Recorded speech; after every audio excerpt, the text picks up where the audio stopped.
الحمد لله ذي الجلال والإكرام وشارع الحلال والحرام ومؤيد الأحكام بالأحكام وشرع لنا الصلاة والزكاة والحج والصيام.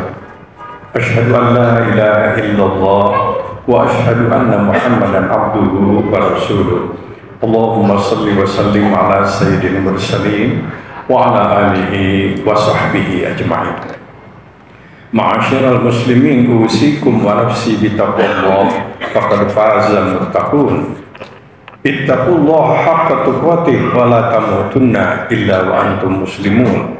Fatazawwadu fa inna khairaz zadi taqwa. Jamaah yang berbahagia, salah satu tantangan berat yang kita hadapi dan harus terus kita perjuangkan sekarang ialah membangun budaya jujur. Membangun masyarakat yang berbudaya jujur, masyarakat keluarga yang jujur.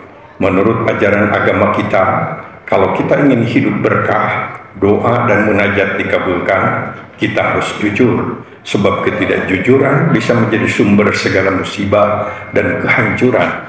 Karena murka Tuhan dan doa tidak akan dikabulkan. Seorang laki-laki bertanya kepada Nabi SAW, "Ya Rasulullah, terangkan kepada kami apa amalan yang paling ringan dan apa amalan yang paling berat dalam agama Islam?" Rasulullah SAW menjawab, amalan yang paling ringan dalam Islam ialah membaca 2 kalimat syahadat, menyatakan tidak ada Tuhan selain Allah dan Muhammad adalah Rasul Allah. Sedang amalan yang paling berat ialah jujur, sebab tidak ada agama bagi orang yang tidak jujur. Tidak ada pahala sholat, tidak ada pahala zakat bagi orang yang tidak jujur. Hadis riwayat Imam Bazzar.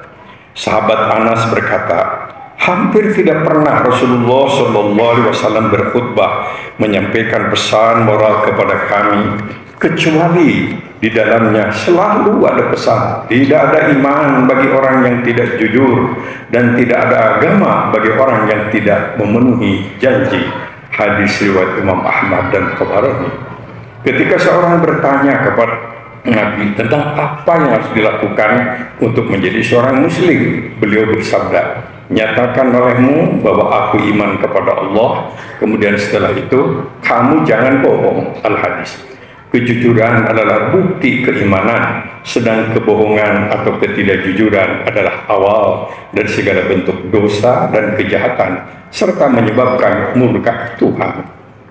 Pesan-pesan moral Rasulullah SAW tentang kejujuran berulang kali disampaikan oleh beliau kepada umatnya, sehingga terkesan bahwa iman dan kejujuran itu melekat, tidak bisa dipisahkan. Kalau seorang itu benar-benar beriman, pasti ia jujur. Dan kalau ia tidak jujur, berarti ia tidak benar dalam beriman. Sebab iman dan kejujuran tidak bisa dipisahkan.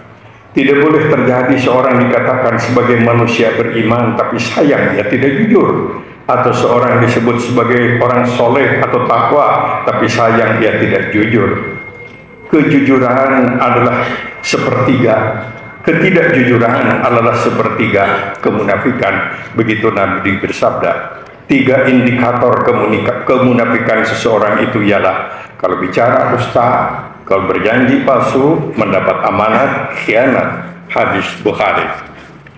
Orang yang kalau berkata dusta, berjanji palsu, dan mendapat amanat, khianat atau tidak jujur, di dalam hadis lain ada tambahan, yaitu kalau bisnis licik, maka yang bersangkutan adalah 100% munafik. Dalam hadis Muslim dikatakan, walaupun mereka salat, puasa, dan merasa dirinya muslim, bahkan gugur dalam suatu pertempuran di medan perang yang dapat menghapus semua dosa dan kesalahan, kecuali ketidakjujuran. Sebab ketidakjujuran adalah berkaitan dosa kepada orang lain, kepada manusia. Tidak ada keberkahan kalau ketidakjujuran masih menjadi kebiasaan harian dalam segala urusan. Rahmat Allah akan sulit didapat kalau budaya tidak jujur masih melekat di masyarakat. Dan sorga pun baru akan didapat kalau sifat dan sikap jujur sudah melekat di masyarakat. Salah satu sifat utama yang wajib bagi para nabi dan rasul adalah amanah, dapat dipercaya, dan salah satu sifat yang mesti dimiliki oleh seorang pemimpin juga adalah dapat dipercaya, jujur. Nabi Muhammad SAW memiliki salah satu sifat unggulan sejak beliau kecil, ialah beliau. Cerita tentang orang yang soleh dan orang-orang yang sukses adalah cerita tentang orang-orang yang jujur, dan sebaliknya cerita orang yang tidak sukses berujung dengan tidak terhormat selalu identik dengan orang-orang yang tidak jujur.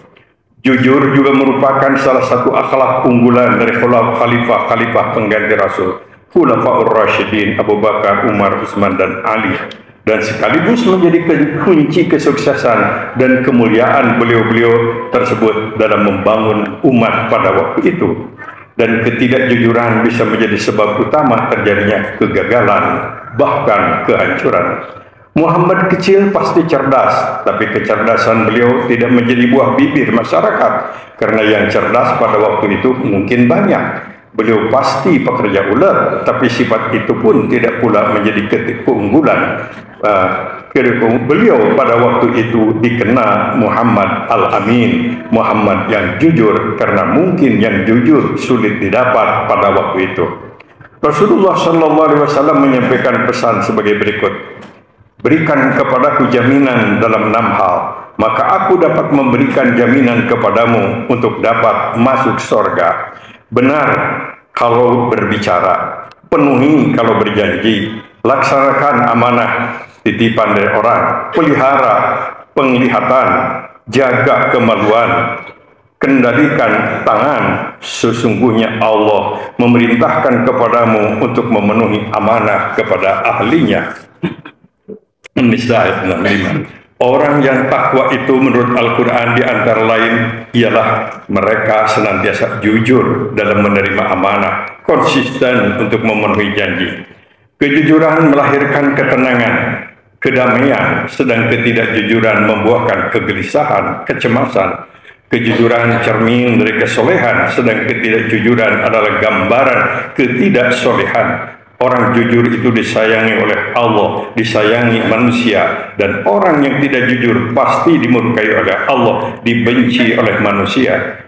Kejujuran harus menjadi bagian penting dalam kurikulum pendidikan, khususnya pendidikan agama. Bahkan kejujuran juga harus menjadi perhatian utama dari para guru dan orang tua dalam proses pendidikan anak di rumah tangga dan di tempat-tempat lainnya.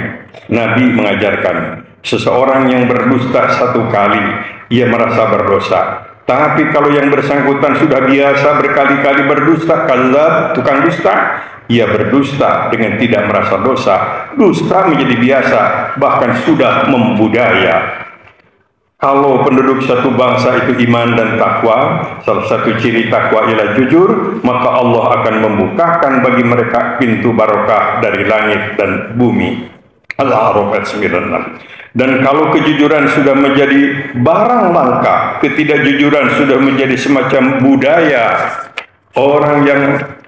Orang merasa dosa, kalau orang merasa berdosa, orang sudah tidak merasa dosa kalau berdusta, berjanji palsu, dan menyalahi amanah, maka pada saatnya barokah akan diangkat dari bumi ke langit. Lautan, hutan, tanaman, dan apa yang ada di bumi tidak memberikan kenyamanan, kebahagiaan, karena semuanya dikelola oleh kebohongan, kepalsuan, penipuan, dan ketidakjujuran. Allah cinta kepada hamba-hambanya yang jujur. Allah murka kepada orang-orang yang tidak jujur. Surga hanya diperuntukkan untuk hamba-hamba Allah yang jujur. Jujur dalam berkata, jujur dalam berbuat, jujur dalam berumah tangga, jujur dalam bermasyarakat, berbangsa, dan bernegara. Harus menjadi bagian dari potret masyarakat yang Islami. Jujur itu fondasi dari segala keutamaan. Dalam ajaran Islam, jujur itu adalah akhlak utama yang harus dimiliki seorang muslim. Jangan pernah terjadi jujur justru menjadi akhlak yang asing, yang aneh pada komunitas muslim. Adalah musibah berat apabila jujur menjadi barang langka. Orang jujur menjadi orang yang aneh dan terasing. Kalau praktek-praktek ketidakjujuran merasuk kepada setiap aspek kehidupan, merambah kepada hampir setiap lapangan. Apabila bicara dusta, berjanji palsu, mendapat amanat khianat sudah menjadi biasa, ada di mana-mana. Ini adalah musibah berat. Kita perlu menyegarkan kembali iman dan Islam kita tentang betapa pentingnya kejujuran. Kita tidak boleh lupa dan tidak boleh melupakan bahwa kejujuran adalah esensi penting dari ajaran Islam, bahwa hidup jujur adalah hidupnya seorang muslim. Potret seorang muslim itu adalah jujur. Masyarakat yang islami itu masyarakat yang jujur. Masyarakat akan mendapat barokah dari Allah itu masyarakat yang jujur.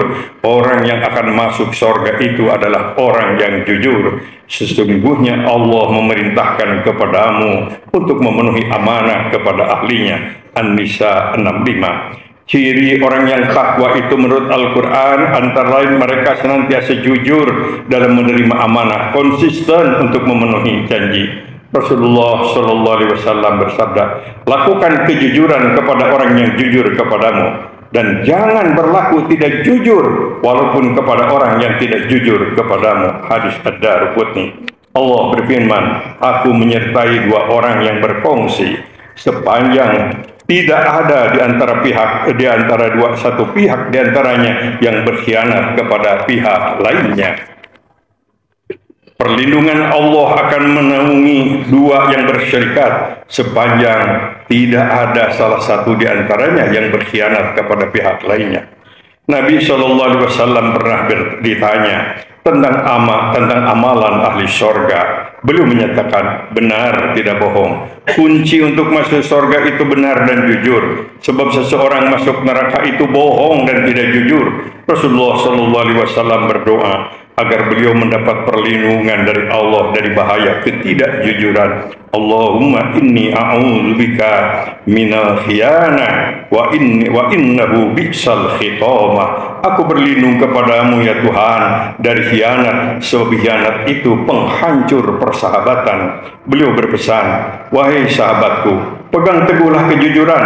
Sungguh kejujuran itu akan meringankan kalian menuju kebaikan, dan kebaikan akan membimbing kalian menuju surga. Ada orang yang senantiasa menempuh jalan jujur sehingga ia dicatat sebagai orang jujur. Sungguh dusta itu akan menghantarkan kalian menuju kejahatan, dan kejahatan akan membimbing kalian menuju neraka. Ada orang yang senantiasa berdusta dan memilih kedustaan sehingga ia dicatat sebagai pendusta, tukang dusta. Ia tukang dusta di sisi Allah Subhanahu wa Ta'ala. Wa na'udzubillah. Banyak orang yang mempunyai kekayaan tapi tidak punya kemuliaan karena mereka tidak jujur. Tidak sedikit orang yang punya kedudukan tinggi tapi sebenarnya tidak punya kemuliaan karena mereka tidak jujur. Jangan bangga dengan kedudukan dan kekayaan kalau kita dapatkan karena dengan cara tidak jujur. Ada sejumlah orang yang tidak punya kekayaan, tidak punya kedudukan, tapi mereka punya kemuliaan, izzah di sisi Allah karena mereka jujur.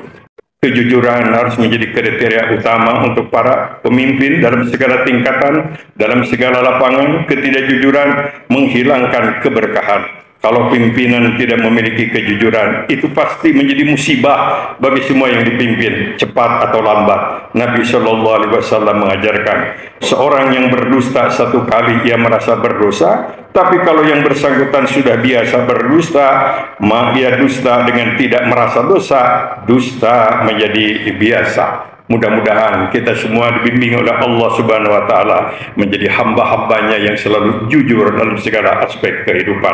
Aqulu qawli hadza fastaghfirullahal-azim innahu huwal ghafurur rahim.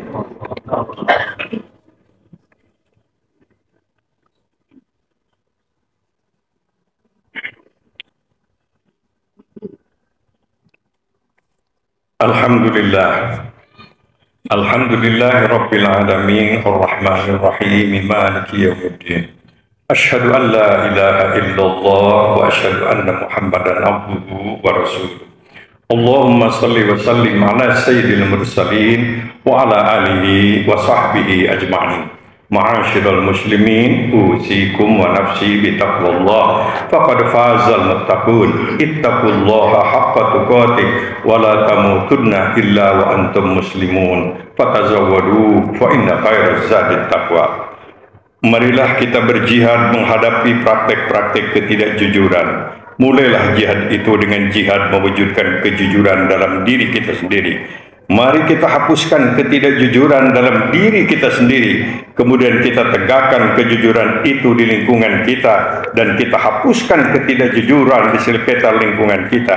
Anak kita, orang tua kita, anak didik kita, keluarga dan sahabat-sahabat kita.